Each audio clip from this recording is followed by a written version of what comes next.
그 신세계 그룹에서 총 5필지를 이제 수년에 걸쳐서 매입을 했습니다.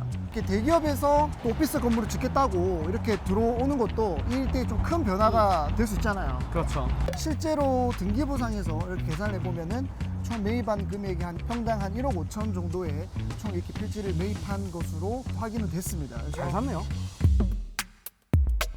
안녕하세요. 네, 사업용 투자의 A to G 밸류디입니다. 네, 안녕하세요. 날씨 오늘 너무 좋은데요. 자, 오늘 저희가 나온 곳은 어디 나왔죠? 오늘 이제 논현동 가구거리 라인인데 이제 가구거리가 논현역 10번 출구에서 학동역까지를 가구거리라고 표현을 해요. 이 가구거리에 요즘에 상권이 조금 어떻게 보면 좀 다운된 것도 있고 네. 또 빌딩 투자가 아름아름 또 일어나고 있어서 대기업에서도 투자 사례도 있고 임대에 대한 현황이라든지 전체적인 좀 분위기를 한번 또 체크를 한번 해보려고 나왔습니다. 네, 좋습니다. 가구거리가 많은 분들 아시겠지만 많이 이제 죽은 곳으로 알고 있는데 최근에 조금 다른 변화들이 일어나고 있는 것 같아서 그런 것도 한번 살펴보고 현 시점의 가구거리는 어떤지 저희가 쭉 한번 걸어가 보면서 편하게 얘기를 나누면서 네. 한번 알아보시죠. 네. 가보시죠. 자, 항상 이럴 때마다 어색하다. 자. 그냥 자연스럽게 가자. 자연스럽게 가.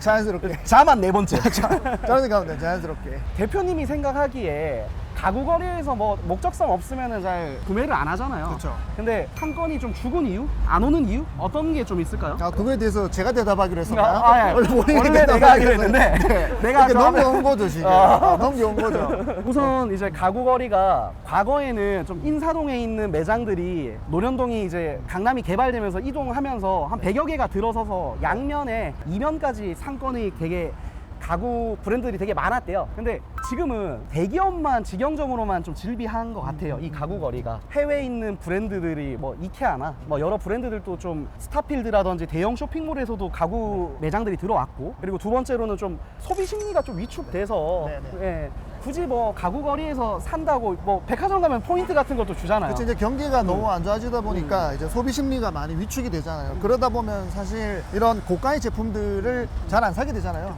그런 것들 중에 하나가 일단 가구라고 또 생각을 하고, 그러니까 온라인 유통이 굉장히 또 발달이 되면서 사실 오프라인에서 어떤 소비를 하는 것 자체가 많이 줄은 것도 있고, 특히나 또 가구 같은 경우에는 우리가 이케아라는 또 대형 브랜드도 생기고, 그리고 뭐 스타필드라든지 어떤 백화점이라든지 이런 대형 몰에 또 가구들이 많이 입점이 되게 되면서 사실 또 그쪽으로 가서 소비를 또 많이 하는 경향도 좀 일어나고 있는 것도 같습니다. 그렇죠. 그리고 예전에 이 가구거리들을 보면 이게 약간 좀 전부 다 좀 전시 형태에 다 가까웠었어요. 근데 이 아무래도 가구를 좀 사는 사람들의 연령층이 좀 젊은 사람들 위주로 이렇게 본다라고 하면, 좀 젊은 사람들 같은 경우에는 아무래도 좀 경험도 하고 체험도 하고 이제 이런 것들 위주로 좀 소비 패턴이 많이 바뀌었는데, 아무래도 이 가구거리 같은 경우에는 단순하게 이제 쇼룸 형태로만 진행이 되다 보니까 좀 그런 부분에 있어서 좀 이렇게 젊은 층을 유입하는 거에도 한계가 있었던 부분들이 아니었나. 뭐 가구거리에 좀 변화들이 전 여기 네. 이 왼쪽 블럭들이 네. 좀 많은 것 같아요. 네, 네. 그래서 여기도 어떻게 보면은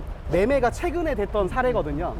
가구거리 자체가 이렇게 실거래가 많지 않은 지역인데 최근 들어서 한두 건씩 이제 일어나고 있는데, 그 중에 하나가 바로 옆에 있는 건물입니다. 그래서 이 건물이 작년 8월 기준으로 해서 140억 원, 대지 면적 기준으로 했을 때 평당 2억 원에 거래가 된 건물입니다. 그래서 지금은 이렇게 비어 있는데, 이제 매입하신 분이 뭐 실제 사용을 위해서 뭐 명도를 하신 건지 뭐 비워두신 건지 좀 지켜봐야겠지만, 어쨌든 가장 최근에 일어난 이제 거래입니다. 그래서 그 이후에 지금 나오는 매물들을 보면은 평당 대지 면적 기준 했을 때 뭐 한 2억 한 중반, 뭐 3억 아니면 원까지도 뭐 3억, 뭐 네. 나오는 현재 상황입니다. 평당 2억에 거래를 했는데 좀 금액 좀 어떻게 보세요? 우리가 강남을 우리가 큰 지도로 한번 보게 되면은 강남이 굉장히 우리 계획 도시지 않습니까? 그렇죠. 이 도로가 딱딱딱 이렇게 잘 구분, 약간 바둑판 모양. 네, 바둑판처럼 잘 구분이 되어 있는데, 그 강남을 가로지르는 큰 대로변들을 보게 되면 상당히 가격이 높습니다. 평당가가.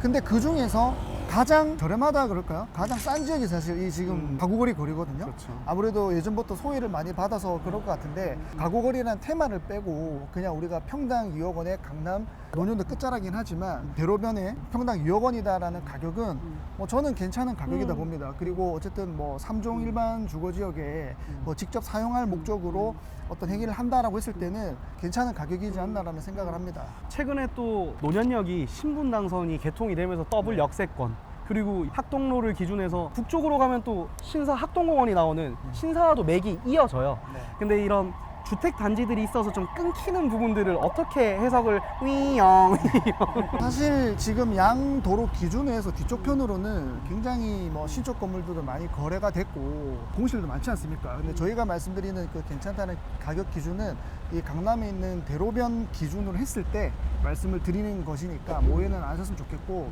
또 그거에 대한 또 뒷받침을 해줄 수 있는 이유 중에 하나가 저희가 이따가 좀 설명을 드리겠지만 가다 보면 여기서 또 신세계에서 또 최근에 오피스 빌딩을 짓겠다고 발표를 하고 이제 내년 3월을 착공을 목표로 두고 있는 그런 구역이 있습니다. 또 그 구역을 또 어떤 변화의 기점으로 삼다 보면 지금 가격에 이렇게 진입을 하셔도 우리가 큰 차이까지는 모르겠으나 그래도 다른 데 하시는 것보다는 손해보지 않고 내 사용 목적에 맞게끔 사용을 한다 했을 때는 충분히 뭐 괜찮은 지역이다라고 볼 수 있습니다. 네. 먹거리가 있습니다.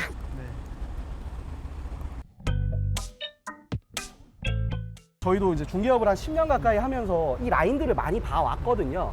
근데 특히 이쪽 노련역 10번 출구에서 학동역 6번 출구로 가는 이 부분들이 굉장히 많이 바뀌고 있어요.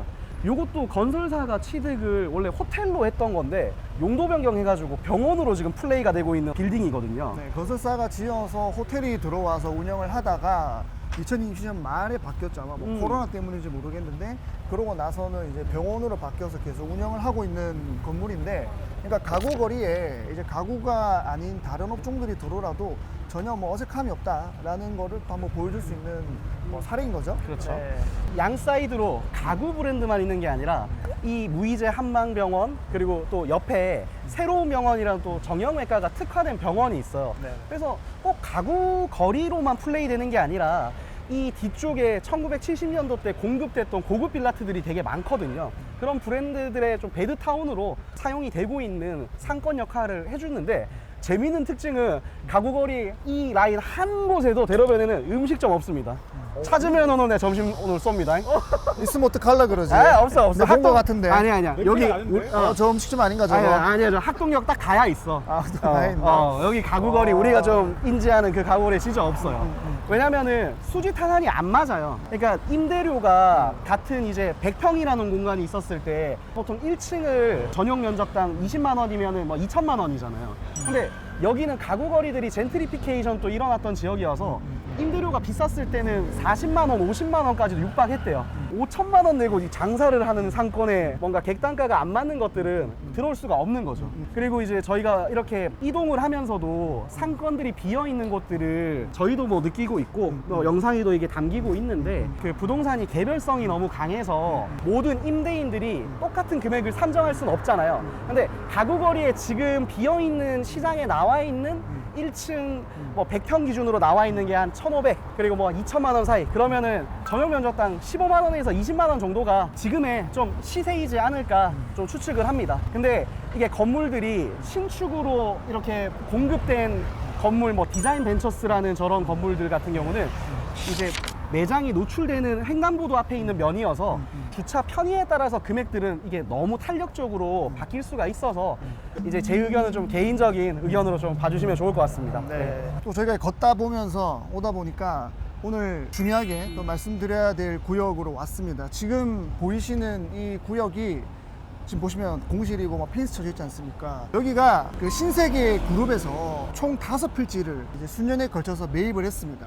이렇게 대기업에서 또 오피스 건물을 짓겠다고 이렇게 들어오는 것도 이 일대에 좀 큰 변화가 될 수 있잖아요. 그렇죠. 지하 4층부터 20층까지 이렇게 이제 지어질 계획이고, 여기가 역세권 활성화 사업이라 그래가지고 진행을 하는 이제 사업인데, 역세권 활성화 사업을 하게 되면 지금 여기가 이제 3종 일반 주거 지역인데 상업지역으로 이제 종상향을 하면서 용적률을 최대 1000%까지 적용을 받을 수 있는 그런 사업지입니다. 대박이다, 1000%. 그러니까요. 그래서 신세계에서 지금 매입했던 금액을 제가 한번 조사를 해보니까 최근에 했던 이제 실거래가 사이트 기준으로 보면은 총 5필지를 합해서 저희가 나눠보면은 평당 한 2억 원 수준인데, 그건 아마 본인들이 이런 사업을 진행하기 위해서 대출을 위해서 새로운 어떤 법인으로 뭐 이렇게 넘겨가는 과정 속에서 다시 만들었던 것인 것 같고, 실제로 등기부상에서 이렇게 계산을 해보면은 총 매입한 금액이 한 평당 한 1억 5천 정도의 총 이렇게 필지를 매입한 것으로 확인은 됐습니다. 그래서 잘 샀네요.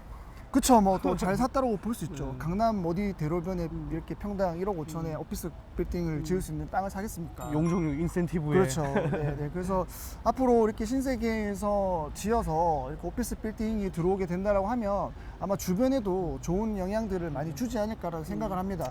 공개용지 딱 이제 생길 것이고. 그렇습니다. F&B들 들어오고. 네. 뭔가 이 횡단보도가 또 메인이다 보니까 여기도 또 인구들도 또 지나다니면서 그렇죠, 그렇죠. 분위기가 조금 바뀔 것 같네요. 네.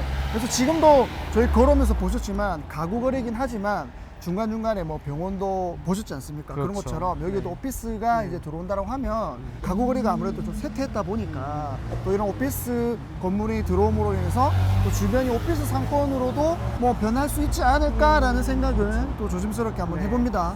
네. 이게 진짜 가구 거리가 시작되는 노년역과 10번 출구에서 6번 출구에 여기가 참 변화가 굉장히 많이 이루어지는 것 같아요. 네. 그래서 아마 이 부분도 여러분들이 좀 한번 중점적으로 보시면 좋을 것 같습니다. 그래서 앞으로가 기대되는 사업지라는 점을 보여드리기 위해서 또 말씀 한번 드렸습니다. 또 한번 계속 가보시죠.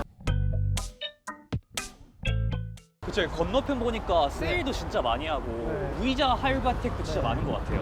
그래서 가구 거리를 전반적으로 이렇게 스케치하는 것들을 보시면은 뭐 저희가 다 설명드릴 수는 없지만 뭐 PD님 말씀하신 것처럼 전부 다 지금 뭐 할인한다라고 안 붙여놓은 곳이 없는 것 같습니다. 그래서 그만큼 여기가 지금 영업이 참 쉽지 않은 곳이다라고 좀 보여지는 것 같고 요거 피디님, 이거 지금 임대 나와 있는 매물. 여기 들어온 지 얼마 안 됐잖아요. 네. 여기 자주 제가 애용하던 곳인데? 아 지금 뭐 엄청 또 이렇게 비어 있죠 1층에 판매점이. 옛날에는 이런 거 권리 진짜 몇 천만 원 억 단위로 받고 스위치가 막 됐는데 이 멈춰 있는 거 자체가 아이러니한 거죠. 그리고 이런 에이스 침대도 이게 지금 30% 50% 폐업이죠. 자 보십시오 지금 네. 이거 H인데 기사로 보셨겠지만 곧 이제 폐업한다고 하거든요. 그래서 보시면 점포 정리, 원가 이하 판매. 저희가 원가 이하 판매라고 얘기하는 도중에 지금 점장님하고 눈이 마주쳐가지고 제가 좀 민망하긴 한데 어쨌든 이런 영업적으로 좀 어려운 상황이다라고 좀 말씀을 드리고 싶습니다. 그래서 가구거리가 이제 가구로 좀 생존하기에는 쉽지 않은 상황이다라고 말씀드리고 싶고 그리고 저런 한샘 이런 리뉴얼 되시는 이런 브랜드들도 어떻게 보면 이제 체험형으로 브랜드들이 계속 바뀌는 거죠. 그러니까 결국은 그런 것 같아요. 지금 여기 가구거리에서 뭔가 자꾸 리뉴얼을 하고 이런 것들은 결국은 자본력이 있는 대기업들은 계속 이런 식으로 변형을 하면서 버티는 것 같고 그 외에 어떤 뭐 중소 영세한 영세한 업체들. 업체라고 할까 그런 업체들은 사실 버티기가 힘들죠. 그렇죠. 예. 그래서 제가 그 아까 구매했다는 브랜드가 일룸. 근데 뭐 아, 일룸을 일룸. 어필하려는 게 아니라 이렇게 체험을 할 수 있는 존들이 있으니까 내가 온라인에서 취득을 하든 뭐가 됐든 그래도 체험을 할 수 있는 이런 부분들은 좀 정말 잘 해석을 한 것 같고요. 그리고 말씀하신 도중에 아까 얘기하려고 하셨던 그 페인트 브랜드 이거 아닌가요? 그죠? 요거. 이쪽을요. 나 깜빡했디. 이게 뭐요? 되게 특색 있다, 여기는. 이게 그 벤자민 모 페인트라고 어떻게 보면은 한국의 뭐 노루 페인트 같은 미국의 페인트 회사더라고요. 직접적으로 저는 느껴지는 감정이 어떤 이제 페인트 회사가 체험을 할 수 있게끔 내가 내 오피스나 내 공간을 메이크업을 했을 때 어떤 느낌이 조성이 된다. 그래서 브랜드 자체가 되게 비비드 하더라고요. 노년 가구 거리도 인식의 전환이 생기면 꼭 구매를 하려는 게 아니라 좀 문화를 느끼려고도 가고 이 또 브랜드 자체가 여러 작가님들의 협업을 하면서 오브제도 만들고 굿즈도 만들고 그래서 가구 거리가 이런 식으로 플레이가 되면은 메리트가 있겠다. 올 이유가 있겠다. 뭐 이런 좀 생각이 들었고요. 근데 저희가 걸어오면서도 보면은 많은 매장들을 보고 공실도 봤지만 좀 젊은 사람들이 있는 매장이 진짜 거짓말이 아니라 여기 매장밖에 없는 것 같아요 지금. 그래서 실제로 이 브랜드도 홈페이지 가서 한번 보시면 그 첫 느낌부터 뭔가 힙하고 페인트 회사지만 또 MZ세대하고도 연관이 될 수 있게끔 어떤 좀 무드를 디자인을 좀 잘 갖추고 있는 회사이기 때문에 셀프 인테리어 할 때 굉장히 뭐 아 진짜요? 좀 아시는 분이다. 좀 저희 중에 유일하게 젊은 그럼 된다고 이렇게 어. 그럼 된다고 나 써본 척 할 때고 욕 봤다. 있잖아 있다고 지금 사람 어. 합류됐다고 그러니까요. 가보자고 가자고. 여기 실내 제가 개인적으로 제일 좋아하는 브랜드. 네, 실리 같은 브랜드나 템퍼 같은 브랜드는 본인들만의 이런 매트리스인데 감도라든지 감성이라든지 뭔가 그 기준이 딱 우리가 그쵸. 연상이 되니까 좀 기분이 묘한 게 닫는 곳도 많지만 이렇게 새로 오픈한 경우도 있네요. 그렇죠. 근데 오픈하는 거를 저희도 서치를 해보고 스터디를 좀 해보면 굉장히 알만한 브랜드들이거나 아니면은 대기업에서 수입 브랜드들을 라이센스를 취득을 해서 그걸 붐업하려는 시도들이 좀 있더라고요. 결국은 자본력이 있어야 영업이 활발하지 않은 곳에서도 뭐 버틸 수 있다, 뭐 이렇게 볼 수도 있겠네요. 그렇죠. 맞습니다. 그리고 이제 저희가 어느덧 저희가 학동역에 이제 거의 가까워졌거든요. 이 학동역이 가까워지면서 바뀌는 부분은 가구 이게 제품만 취급하는 거에서 이제는 이제 원자재 같은 뭐 벽지, 뭐 아니면 세라믹, 뭐 아니면 건축에 필요한 용품들이 있는 학동 그런 가구 백화점이 혼재되는 라인으로까지 들어와요. 이 횡단보도, 피디님 저희 말 보이시죠? 말 조형물. 여기가 약간 가구거리와 건축자재 성격이 만나는 약간 밀물과 썰물 구간이라고 생각을 해요. 그래서 가구거리에 대해서는 어떻게 보면은 여기까지가 좀 가구거리의 느낌이 굉장히 강렬하고 조금 이색적인 거는 좀 많이 거리는 있는데 학동역 5번 출구에 한샘에서 또 넥서스라는 종합 인테리어 토탈 브랜드 런칭 하셨더라고요.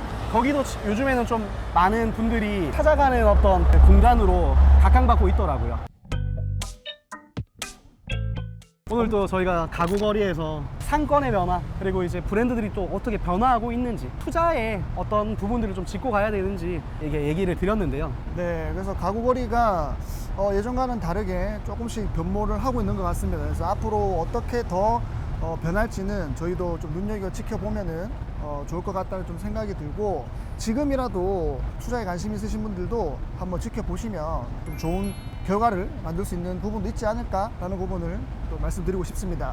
그래서 오랜만에 저희가 이 아이 촬영을 나왔는데 우여곡절이었습니다. 나올 때마다 비가 오려고 그래가지고 앞으로도 계속 더 이렇게 상권 분석 변화하고 있는 지역이 있다고 하면은 눈이 오나 비가 오나 달려가서 여러분들께 말씀드릴 수 있도록 해보겠습니다. 그래서 오늘은 여기서 마무리를 하고 이동을 해보도록 해보겠습니다. 자, 지금까지 밸류디 부동산 중개법인 황주현 이승아였습니다. 였습니다.